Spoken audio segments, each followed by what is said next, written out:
Good evening. It's the 24th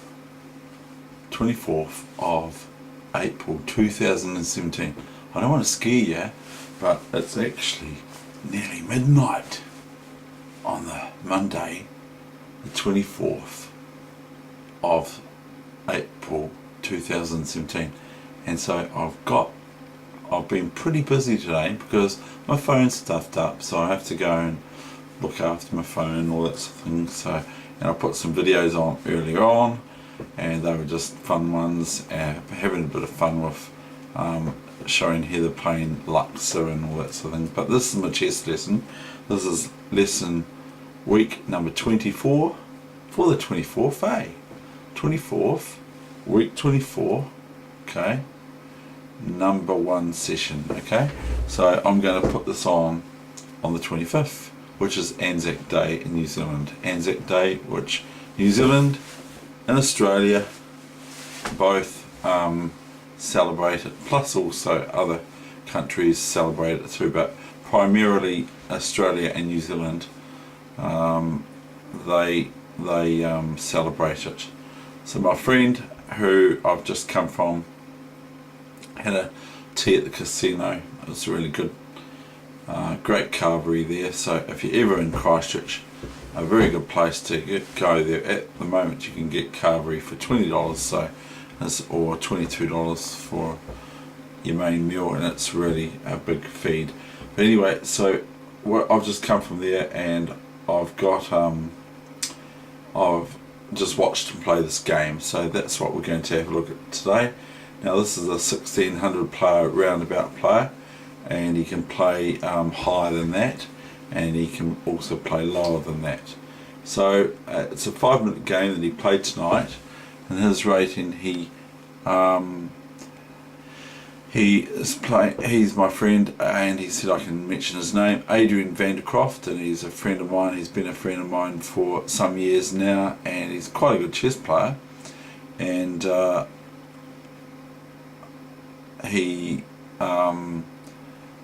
he's quite a good chess player and quite a good friend of mine, and he's primarily, I know him through the Cathedral Square, but he actually was in my social chess tournaments that I ran about 1998 and 2000, and so I ran 2 social chess tournaments where rated players were not allowed to enter, and the entry fee was $5, and Heather played in it too, Heather Weegenaar. But anyway, my friend Adrian, who I didn't know he was going to be my friend then, he played in my second tournament sort of thing, because he played in the tournament alongside his good friend, another friend of mine who was in the tournament. So anyway, they were quite good successes because I wasn't allowing anyone from that I recognised or that was rated to participate, unless they were like 1200 or something, 1300 rating points. Then I sort of, but if they were any higher, they weren't allowed to enter. So anyway, here's this game. Without further ado, it's now actually now the 25th on my computer, but I did start this before then, so I will load this tomorrow once I can, or it might be on the 26th of April, and I'll do session 24 or week 24, session number 2 tomorrow, or I can do it soon, but anyway, who knows. Anyway, here's this game, and so this is played between his opponent is from Bangladesh, and this was played about an hour and a half ago. Okay, so here we go, without further ado. And my friend Adrian Vandercroft, which I've been told I can say his name on here, he is obviously he has some Dutch lineage like I do, with a name like that. His opponent is 1606 and he's 1581. Now just have a look at and we were going to, I said, oh, I could put an old immortal game on that no one will recognise except for some grandmasters or what might recognise it, or Magnus Carlsen. We could put some of those games on here, I said. We could put one of those games on, a really, really crazy game, you know, and then just say, look at this, because people have actually done that. They've played their, they've played the game out, okay, and then they've just about won the brilliancy prize, because they've fished out some immortal game that's just so brilliant, you know, and just about won the brilliancy prize, or probably have. Anyway, here we go. I hope I got the score right.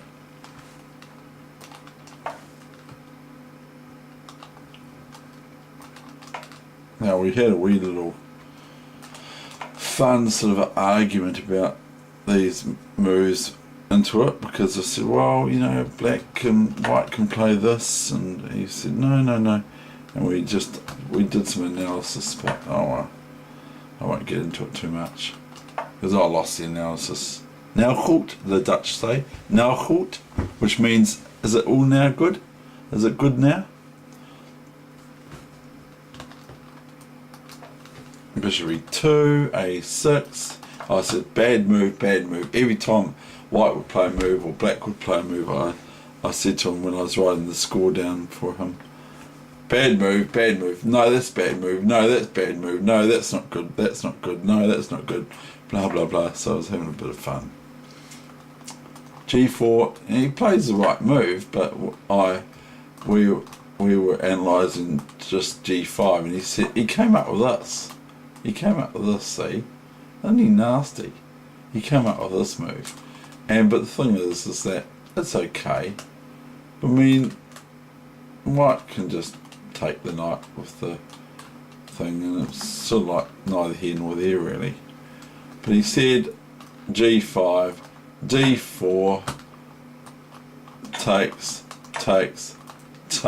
and then I go check, and he gave me this analysis, and then he said, oh no, I'm gonna move ahead, because he said that pawn takes here was check, and I go no, and so I just stopped thinking, but like here it's just check, and then just here, and black's the queen up. So his analysis was a little, you know, let me say, a little bit futile against the best player in New Zealand. Haha, just joking. Right, G4. So anyway, G4, and black plays D5. Now, so white cannot play G5 because it's just D4, chomp, chomp, chomp, check, and then queen takes or knight takes, doesn't really matter really. So that's no good for white, because black ends up taking with check, which I thought I analysed it right when I was looking at the game between them, and it is a 5-minute game, so we've just got to take it a bit lightly. We can't take it too seriously. I mean, we're not world champions, let's face it. So we've got D5, ED5, new main line as it is, knight D5, knight D5, queen D5, and now white makes the mistake of not doing something about. They could play C4. It's a bit ugly, but they really need to get their king castled, king here even. I mean pawn here even to castle next move is better than what white plays. White plays rook G1. So that advises now. My friend Adrian Vandercroft, he plays castles long. Knight G5 happens. He takes it. He gets rid of what is his bad bishop sort of thing. Okay, and then he just plays F6. He's got what is called a bind, and this sort of position is a bind on D4 and on white's operations. white can never play this because there'll be an eternal weakness on the d4 square, the square. So right, f6, bishop e3. Now he plays rook h8. Yeah, it's like he's listening to what I'd be saying to you. f3. Now, what is white doing? White's making ruins of their position. f3 is ridiculous. There's no point. White should play a3 and castle. Get out of here. And then if this pawn comes here, it doesn't matter. You can just take it. Because if the queen takes, then you go bishop takes. And then you're also threatening the castle. Now a3, not threatening, but getting out of here. Black is going to have a more difficult game if white castles after a3. And if the queen comes into here after a3 castling for white, which I want you to have a look at ahead of time, and threatens queen a1 checkmate as the king's on c1, then the queen can just move here. And then if the queen then from here checks the king on a1, the king from c1 just moves up to d2, and then the rook is attacking and defended by this rook, or that rook on there. The rook is attacking the queen, and the white queen is on c3 defending the b pawn. So the queen has to come back out here again, and there's nothing that is, because the white king's on d2, the queen's here, the white queen's here, so there's nothing really for white to do, or with their for black to do with their queen on a2. It just looks a bit silly. And then the rook can come over here and attack the queen. The queen has to come here or here or here. From here, can't go here because the pawn's here on a3, remember? So there you go. That's just a bit of analysis for you tonight. Now, this morning, because we're now into, I've done it before though, I have done a morning session about 2-3 o'clock in the morning. I've done a session. Now my friend Adrian throws his knight into d4. It's the natural home for it, and I was screaming out quite loudly for him to play this move. I don't think I helped him because it's not very hard to see. Now this. Now black's threatening just the proverbial queen f3, queen f3, and the white knight, the white bishop cannot take it, of course. And then also he's got a rook square for e3, so he's got a hotel on e3 as well. So I usually look at these games sometimes a wee bit frustrated because I'm thinking, come on, can't you see what? But I have to realise that we're not all as good as me. No, I'm just joking. Right, now, that's just a male thing. I'm just saying that as that's the sort of thing a male would say. But white gets themselves in real big trouble here. They play b3 now. A bit late really, because now white just takes this pawn here. And then comes rook f1. Now I said to him after the game, I said, frankly, I didn't say frankly, or Frank Judy, or someone, or Frank Michael. Frankly, just here is pretty reasonable. And that rook here, the bishop here. And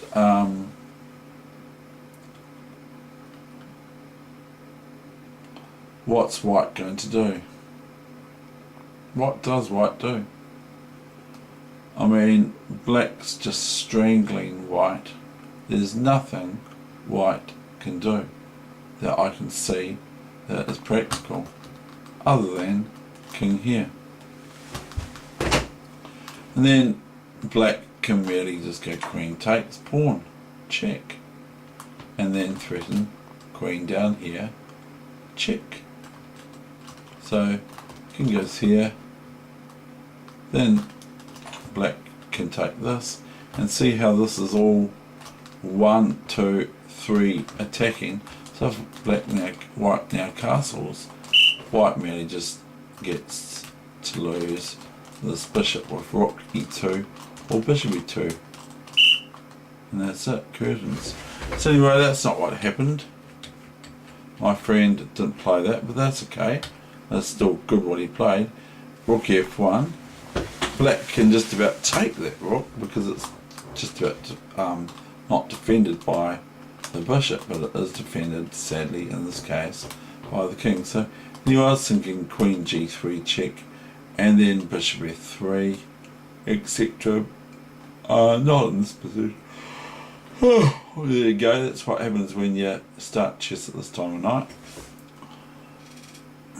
He took this pawn, queen h3, new h3, new variation, castles, rook e5. Well, I was saying, you might as well use your hotel on e3 trick, you might as well do that, but he went e5. His opponent played a big blunder. Now here is a 1600 response when you panic about certain things and you don't expect your opponent to be giving up their whole rook for nothing, but so you don't set necessarily, so you move away. Didn't really matter though because it's pretty won here anyway. Queen e3, rook e3, fair enough. Rook e3, rook h2, h6. Now black's got an iron fist all on these black squares, these pawns, and so it's 3 versus 1 here, and it's 4 versus 4 here, and white's pawns aren't as good as black's, plus this bishop is poor compared to black's light squared white squared bishop, whatever square you call it, white or light squared bishop. There black's white squared bishop is tremendously better than white's one, on the other hand. Now rook d2. Now the thing is he just goes doubles up here. He thinks, why not? What else can I do? Rook f2, and I said to him, what's white got here? What has white got here? All you do is go steamroller, king up here, not here, you can, but just go up here and up here, and that's the stuff. What's white actually got to do?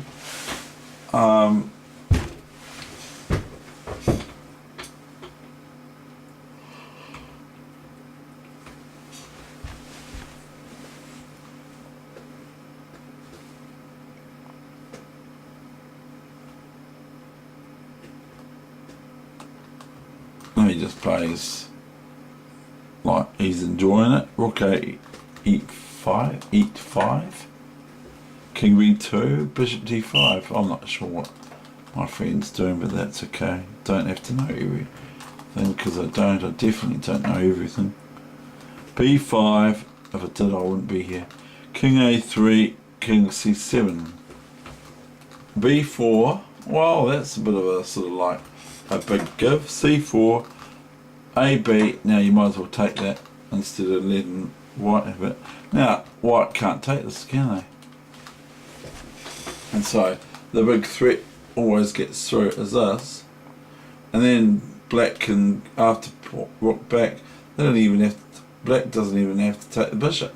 They can just go rook a6 and threaten, rook e6, drop the rook back there and go rook a6 checkmate.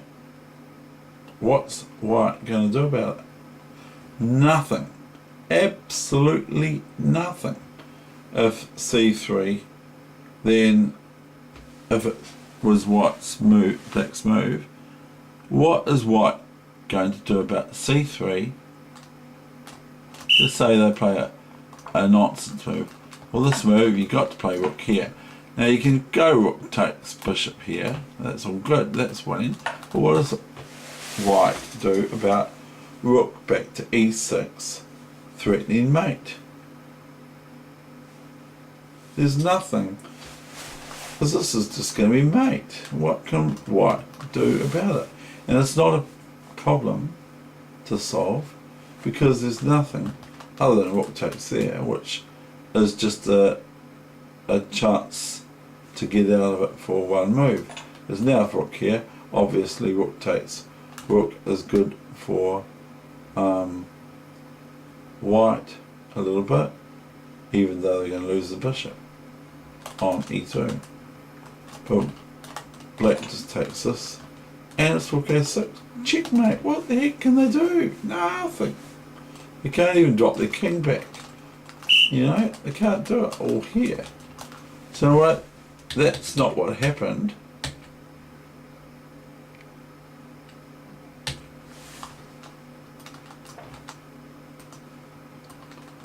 And this opponent resigned. Now, the thing is that you can do this, do this, do this, do this, do this, do this. And black's position's just beautiful. White wants to just feed this pawn down, because they sort of have to. So black just goes boom here. And white's going to have to relinquish this square. Even if black had to play f5, it's still good. Or bishop back here, and then wait for the time. So even if here, black can play this, here, here, here, okay, not here, there's a h5, and it's pinned beautifully. So the bishop gets to take next, and then you steamroll the pawns. Now I'm not going to even show you how to win that for black. But we just go back here, you know, like you can do just about anything, but I'm not saying do anything, just don't go and give your bishop away and that sort of thing like here, because then you're going to start to stuff it. Even then, you can still win it for black. Even if we did that, okay, that's just how we do that, okay? We'll just go here. And so what does black have to face now? If white goes here, then you can just take here. Yeah. And now you can't play here because the king g5, and then you're starting to look in trouble, even though I'm still thinking that's probably even a win for black still.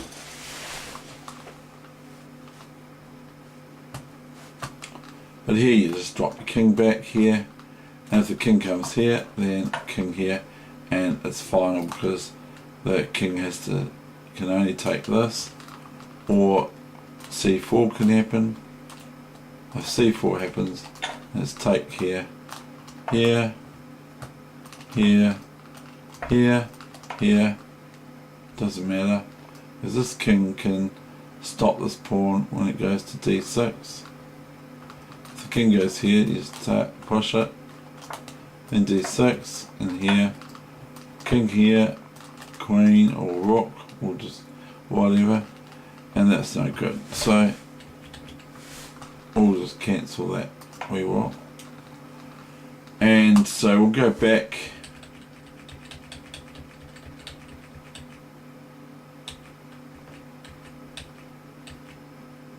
That's just a nonsense line, of course. Bishop c6, check, king g3. And go bishop f3, but it doesn't have to be that way. I'm just demonstrating. Even here. Now, white can either forgive the bishop from moving there, or just move, or else just take it. So we'll just say what it takes. So now white's playing against two extra pawns of black,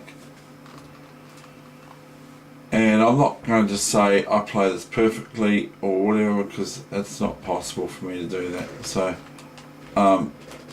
white's going to lose the control of the f4 square here for first of all, and then black's going to be able to mobilize these 3 pawns against this 1 pawn, at least if they need to, or just win it. So that's the end of that session. So that's my friend Adrian Vandercroft, and he was playing as white Bangladesh, who was white, rated 1606, 25 rating points above him on chess.com, I think. Not playchess.com, but chess.com. So that's the end of my session, and now it is just getting on to 25 past 12 AM on the 25th of April. So again, I say, I learned at school, we will remember them at the going down of the sun and all that sort of thing. And so my friend tomorrow morning, the same one I've just shown the game of, he's going to be there at the morning service about 6 o'clock tomorrow morning at dawn.